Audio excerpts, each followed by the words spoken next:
Welcome to Overnight Success, the podcast where we celebrate the incredible journeys of entrepreneurs and visionaries. While there's no such thing as true overnight success, hearing their stories of determination, persistence, and resilience can inspire us all. Presented by Draper University and hosted by Joannou. I want to quickly mention that none of this is investment advice or financial advice, trading advice, or any sort of advice. And we do not recommend any cryptocurrency or investing in any projects. We're just showcasing the stories of founders. Welcome back to Overnight Success. Today we're diving into the fascinating world of digital identity with a true leader in the space. From driving massive partnerships at IBM and AWS to now spearheading the future of Web3 as the COO of Unstoppable Domains, our guest has a wealth of experience and a powerful vision. Sandy Carter is here to unravel the growing opportunities in decentralized identity, the crucial role of NFTs, and how Unstoppable Domains is building the foundation for a more user-centric web. We'll also explore her passion in diversity in tech and empowering women in Web3. Get ready for an insightful conversation with the incredible Sandy Carter. Sandy, welcome. Thank you for joining me.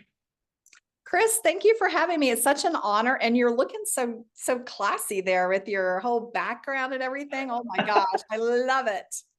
Thank you. Same. Where are you joining us from right now? Well, today I'm in Scottsdale, and this is actually a working space I come to sometimes. And so I snapped a picture of it when it's empty, because usually it's packed, and I use this for my background. So Nice. Well, today, obviously, you want to jump into everything Unstoppable, but you got such an interesting career, and I love to give the audience a little bit of context on, who you are, how you kind of got here.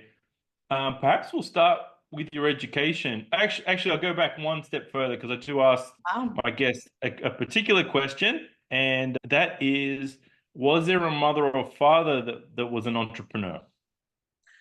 yes, both mother and father were entrepreneurs. Nice. My dad, it's so funny. My dad started a business and then he sold it, and then he was going to retire or go work for a corporation, and didn't last hardly at any time. Started another business. It broke into 17 little outlets throughout our city.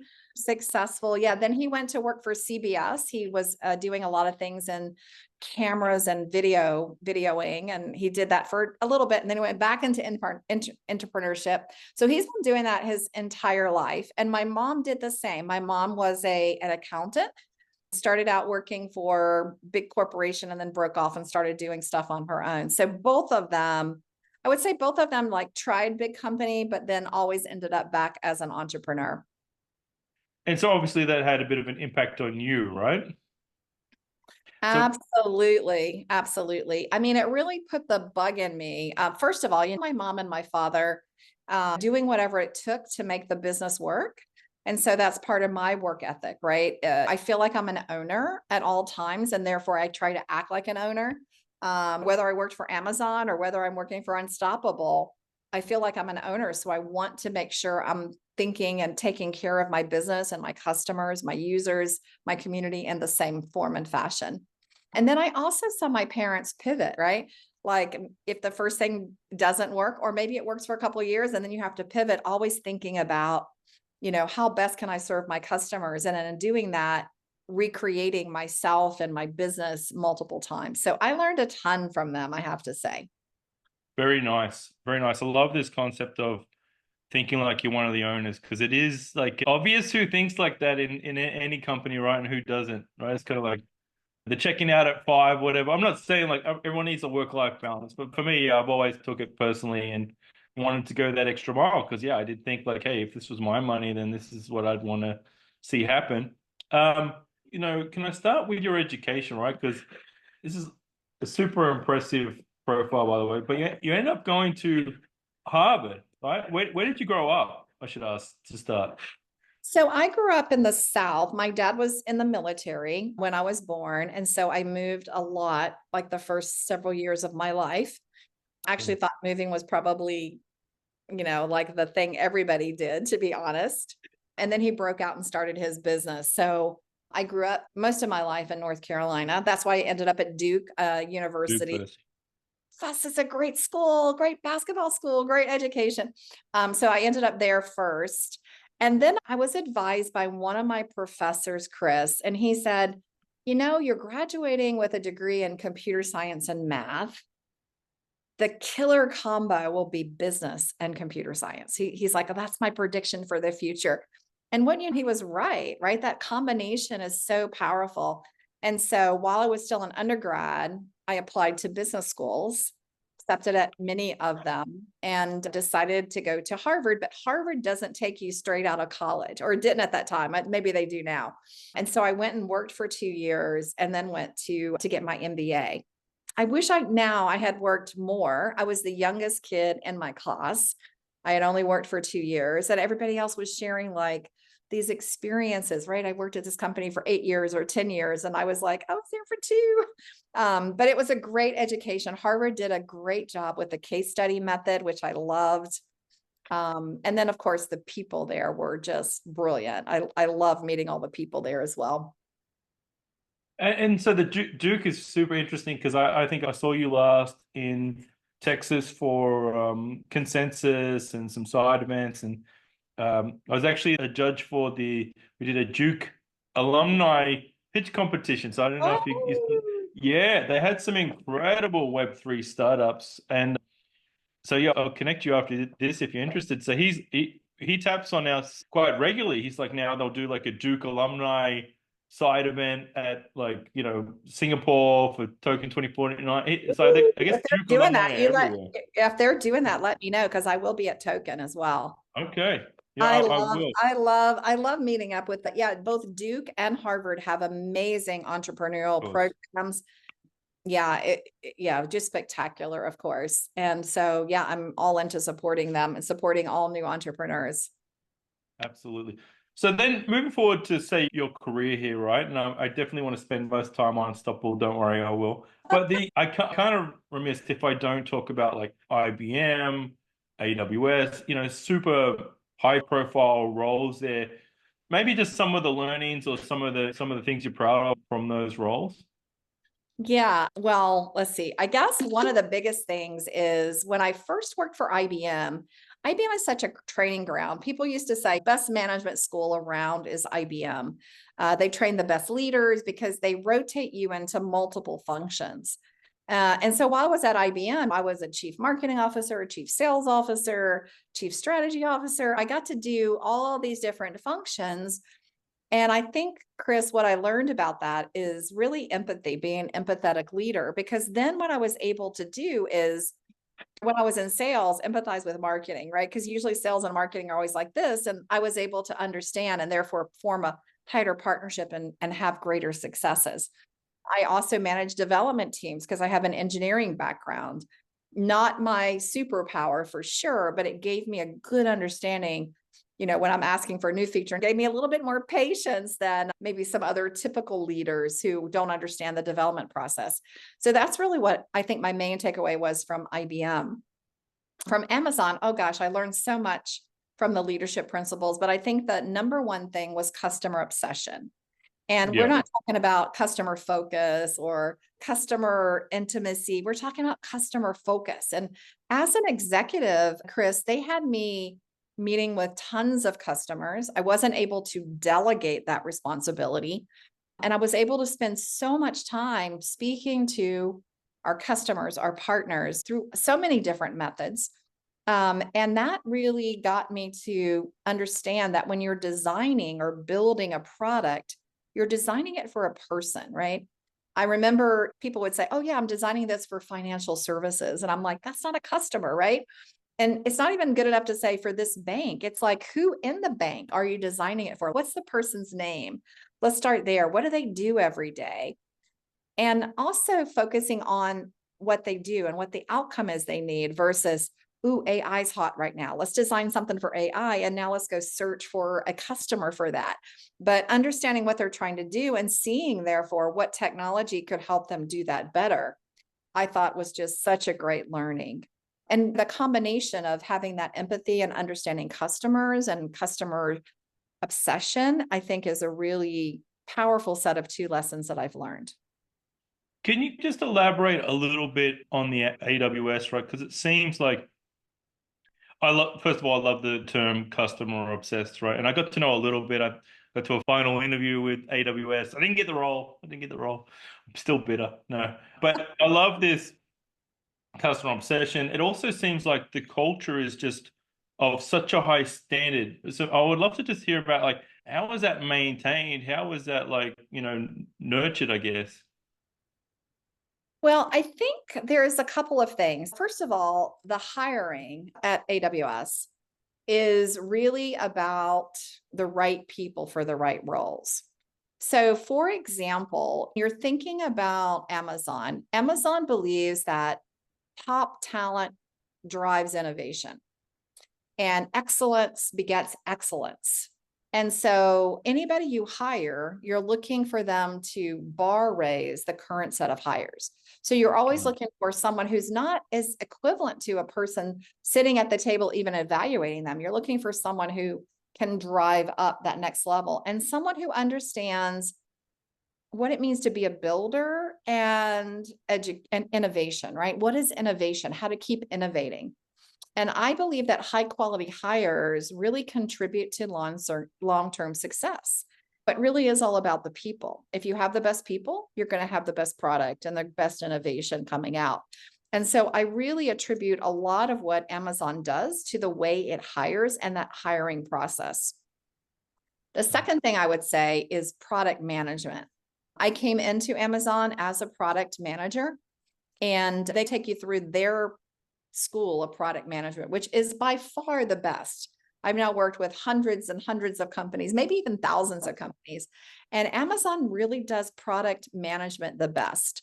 And product management is really the embodiment of that customer obsession, because what you're doing as a product manager is you're figuring out how to relate the requirements so that marketing understands them and sales understands them and the engineering team who has to build it understands them. Figuring out what to prioritize first, like what's the first thing I should prioritize. And then also understanding that maybe you're going to get a lot of feedback, but the direct answer may not be the right answer. And I'll give you an example of that. When I came into Amazon, one of the things we were brainstorming is everybody needed more AI skill, right?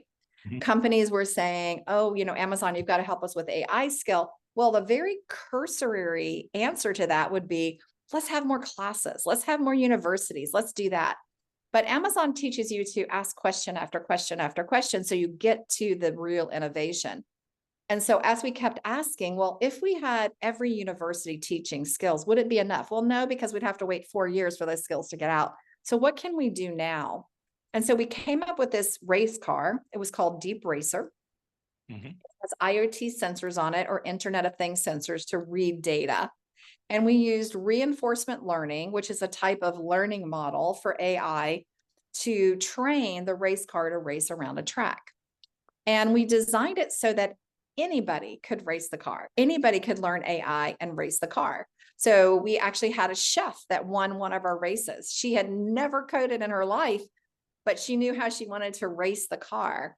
We made it very accessible. We made it fun. We had the racing competition.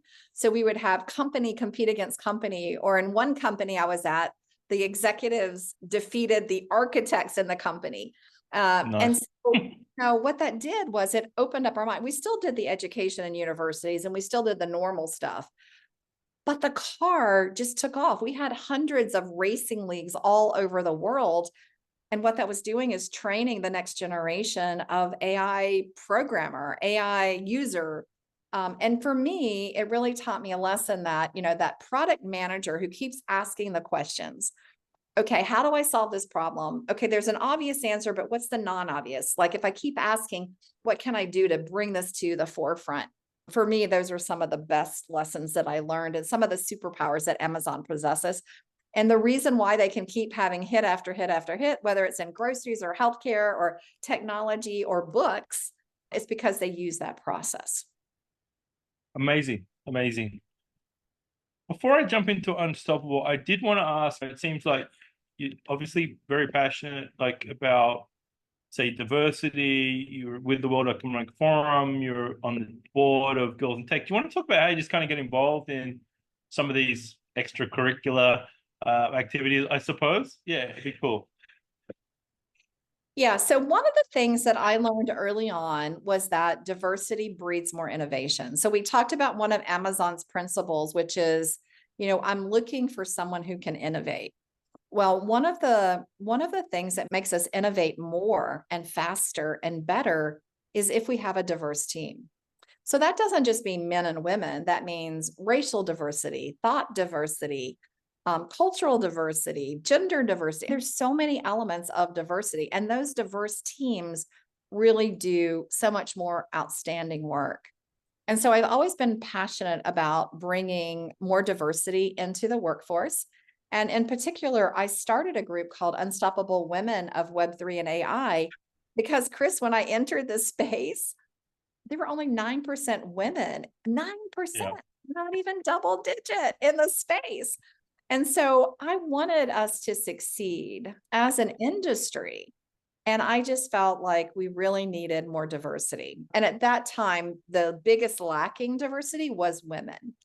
Yeah. And so I really honed and focused in on that. We now have 55,000 women that have gone through one of our classes. We've got 210 different companies that support us. We should get actually Draper TV to join us as well, because I Okay. know you and I know you love diversity as well. And so that for me really taught me a lesson. And one of the things I still remember is I was at a company and we were looking at diversity. And if you looked at one of the teams, you would have said, wow, that team's so diverse. They should be innovating, but they weren't. And so we were like, what's different? And so we dug into it, and everybody from that team had graduated from one university. Isn't that interesting? And Yeah, so yeah. they had recruited people. I guess their unconscious bias was they were recruiting people from that university. And so they weren't innovating at the rate and pace of other teams because their frameworks and their way they were taught was the same. And so I think people sometimes focus too much on, oh, well, what is DEI? Well, it means that you have to place women. That's not what I'm talking about at all. I'm talking about getting diversity of thought so you have better ideas, so you can innovate faster. And I think that always brings out the best in all of us. Absolutely, absolutely. Okay, so Unstoppable Domains, right? So it seems like you're at the top of your game at AWS at the time, super innovative company, you love the culture, everything's going well. What makes you decide to take the leap into Web3? And so I'm guessing this is a bold move. And I guess maybe even a precursor to that question is, and another question I asked all my guests is, can you pinpoint the aha moment with blockchain? Do you remember that time when you're like, oh, this is the future? And maybe that was the catalyst for the role, but I'm throwing two questions at you here. Yeah. Yeah, well, I would say that at Amazon, one of the things that I was asked to do is evaluate some of the emerging tech. So I had already worked on AI at IBM. So obviously I was keeping my eye on AI. I started looking at some spatial computing stuff, and then I was asked to look at blockchain. So a lot of my customers in financial services, hospitals, education, Department of Defense were using blockchain. And so again, being a good student of customer obsession, I started digging down, trying to figure out, why are they using blockchain like that? Does that make sense? And I fell in love with on-chain. I fell in love with the capabilities and the potential that it brought to the table, from not having one centralized source control everything, that ownership capability, but also just the security that was there as well. Programmability. I mean, I could go on and on and on. And so I started thinking about this and I started playing around in the space. And then I was like, wow, there's this whole class of new applications that are Web3 applications, right? So not only are Web2 companies, banks and hospitals, and using it for ledger for their supply chains or for security in the Department of Defense, but there's this whole other class of applications popping up. And so on my own time, I started looking at that new class of application, kind of studying what it was doing. And then because I also had the background in AI, I started looking at the crossover, like some of the gaps that AI has are actually filled by decentralization. And of course, now Ethereum University has a whole paper on it, and there's all kinds of decentralized AI popping up everywhere. And so that's actually how I first started looking at it. And then everything is about timing. At the time, Matt Gold, who is the CEO and founder of Unstoppable, he said, "Look, I'm going to come up to take you to dinner in Seattle." And so he came up and he started talking to me about the digital identity platform, which was one of the gaps I had seen in blockchain. And we were talking about that, but also about how to use AI to determine your digital identity. So almost that combo again. And it got me really excited. So that was one thing, was that particular opportunity. And I took that opportunity, and I also got the opportunity to be on an AI board. And so again, it was like that emerging tech all coming together that enabled me to do that. But I would tell you, I would go back and work for Amazon. I really enjoyed my time at Amazon Web Services, which shocked some people because it is a tough culture. You have to really perform like on a daily basis. I did love my time there, but I really love being now with my second or third startup too. It's really an interesting, again, that same thing I talked about with my parents, like looking where you are, pivoting, moving, changing, doing everything, not being allocated to a specific task or function. Yeah, I guess no more so than the crypto space, right? And so you're pretty early on in Unstoppable, right? And maybe I've got the timing wrong, but it would have just been downturn for your early days. Is that right? So it would have been like, did I make the right move? Is that fair to say? Actually, it started out being an upturn. So we were actually doing really well, started out being an upturn. And then the downturn occurred for crypto. But if you remember, the really cool thing about Unstoppable is Unstoppable was accepting PayPal and credit cards. And so it wasn't just crypto, right? It was really about a stronger value proposition. And we started out being profitable many years ago. And then we were able to, again, learn what customers wanted and keep pivoting and moving. And now we actually have figured out that we were waiting for Web2 to come to us. We've got the value. Now we're taking Web3 to Web2, right? We're tokenizing, we're putting on-chain DNS domains, and we're going to bring Web2 to Web3. So soon, Chris, you'll have a domain. You won't have a Web3 or a Web2 or a digital identity. You won't have a Web2 or Web3. It will be the first thing that becomes a digital identity. And to me, I think that is so cool that I get to be part of that. And what I think is going to be the first asset that will have characteristics of both. I think that's really cool. So I'm really excited that I came here. I've had so much fun, but also so many learnings, and to be part of history. First of all, becoming a unicorn, right? I mean, how many companies get to become a unicorn, but also getting to make this historic, monumental thing where a digital identity is a digital identity. It's not a Web2 or Web3. It is a digital identity. That's kind of like where that crossing the chasm comes, right? When you stop talking about the tech. Absolutely. So yeah, I just wanted to kind of set it up because I knew that the growth was like, incredible now, right? I'd love to hear about you must have seen the growth of it, I'd love to hear about the growth one, and then I'd love to hear a little bit about the thought process that allowed you to introduce such innovation as like Pudgy Penguins, the Austin, all this stuff that you've been doing that's like incredible. I'd love to hear about both of those things. Yeah, I mean, first of all, let's talk about the innovation through our partnerships and through our customers. One of the things that we had to figure out, Chris, was that we weren't just a B2B company. We weren't a B2C company. We were really a B2B2C company. And I think that was a big aha moment, right? Like we had been trying to do B2C, we've been trying to do B2B, and it really wasn't coming together. One of the ahas was the B2B2C. And so when we partner with someone like Pudgy, we're doing that B2B motion, but the value we're delivering is to their customers. And so we're really helping to expand that value to all of Web3. And in some cases, Web2. Let's take Austin, right? Austin's totally basically Web2, but now we're bringing that capability to Austin, that partnership, but now they're bringing it to their citizens. And we've done that with Polygon and with blockchain.com. And one of the most exciting new ones for me is farms. So we recently partnered with FarmSent, Chris. And the cool thing is Yog, who is the CEO and founder of FarmSent, one of the things that he's doing is farmers throughout the world, let's say they're in Malaysia, they were not getting paid when they delivered their crops to a country. And so what would happen is a middleman maybe would take payment from a country or from a store or something, and then eventually pay the farmer. Well, obviously the middleman's going to take a fee. What Yeah. happens when you remove the middleman? And now you can do, okay, I'll give you the crops, you give me the crypto. How Yeah. cool is that, right? And so we introduced Adopt Farms, and that's been one of our fastest growing TLDs. Wow.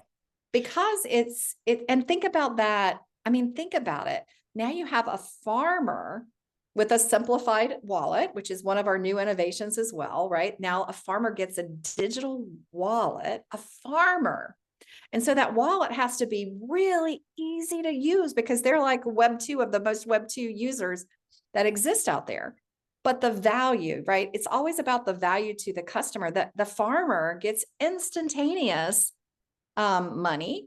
And then it also enables them to basically be a global marketplace. And for me, that's so powerful. Plus it's hashtag tech for good, which I always love, anything that can be used for good and for purpose.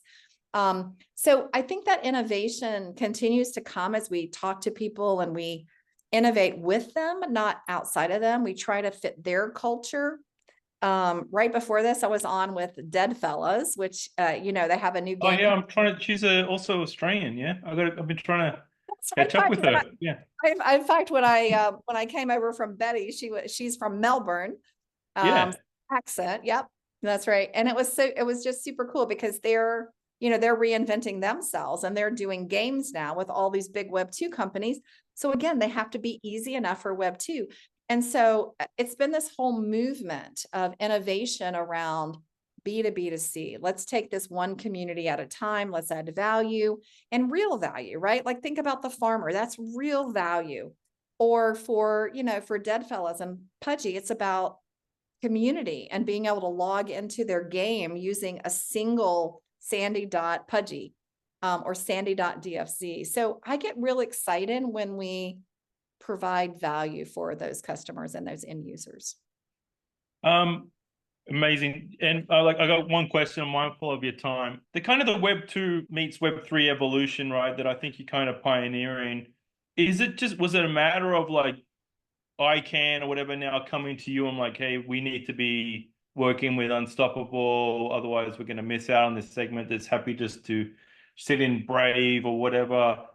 Can you just talk a little bit about how now they're coming to the party so that there's almost is interoperability the word here between Web2 and Web3 and that identity going everywhere? Is that kind of how that evolved? And I think if you understood that, I'd be impressed. It's really a bunch of things, right? I mean, as you talk to people in Web2, they love the fact that their domain or their digital identity gets them a website, and that website is searchable and taggable. But they were envious of being able to transact in crypto, being able to do group chats in an encrypted fashion that we had. And then if you talk to the Web3 guys, they're loving the crypto transactions in the group chat and everything, but they're envious of the ability to have a website that's searchable and taggable. And so that really, I think, came together. One of our founders, Brad, had the foresight to really form a relationship with ICANN and start that early on. But also just trend spotting, right? Trend spotting that both sides wanted superpowers of both. Both saw the value of the other's superpower. And so bringing those together made it even better. And so that's what we've been working on. We've been working really hard to understand ICANN and to be part of the ICANN community, while at the same time remaining part of the Web3 community and bringing value that way as well. So I think it's I think it's truly innovative and relationship building. And, I think that this will really be one of the really interesting things that shapes our future. We just got our ICANN accreditation as a registrar, which we need for selling the Web2 domains like .com, which I think is cool. So now we're selling, .eth, we're selling all of our domains, .crypto, .nft, and we're selling .com and .ca. So we're really a one-stop shop now for Web2 and Web3, or for that digital identity or domain. And so are those domains, the dot X and all these, I do have a bunch of them. And the dot crypto, do they become ICANN certified as well at some point, or are they purely Web3? What's the plan there? So what we'd love to do is in 2026 or whenever ICANN really starts their GTLD process, we're going to bring forward some of our domain names, or TLDs as they're called, top level domains, to ICANN. We'll go through the application process, and hopefully many of those will become Web2 domains as well. And then again, they'll have the superpowers. They won't be Web2 or Web3. They'll be a domain, a digital identity that has the superpowers of everything. Yeah. Well, thank you very much for joining me, Sandy. I really appreciate you taking the time. Thank you for digging deep on everything, and being so open, honest, and sharing. And best of luck with Unstoppable. I'm a big fan. Thank you, Chris. And I would be very remiss if I didn't thank Tim Draper for Please. having the vision for seeing what Unstoppable could be, that it is unstoppable, and for his support and not just money support, but support and advice and, trying out things with us. I still know we did a Brave website contest, and he was one of the first to have his own website. So, his support really means a lot. As we became a unicorn, of course, Pantera became one of our lead investors, but it all started with Tim. And, I worked with him when I was at IBM. I worked with him again when I was at AWS. And now here he is just an icon and a leader that I know everybody knows as a trend spotter of what's really going to happen. So I do want to express my thanks and gratitude to Tim. Thank you. I should have brought up the Draper connection. I didn't. I apologize. But yeah, brilliant. Yeah, he is true visionary. The more I kind of get to know and lucky enough to hang around, I do see it, time and time again. Well, thank you very much, Sandy. Look forward to chatting again soon. Thanks, Chris. Bye-bye. Thank you for listening to Overnight Success. We hope you enjoyed hearing from our guests and learning about their inspiring journeys. If you found this episode helpful, please subscribe and share it with your friends. And remember, with hard work and dedication, anything is possible.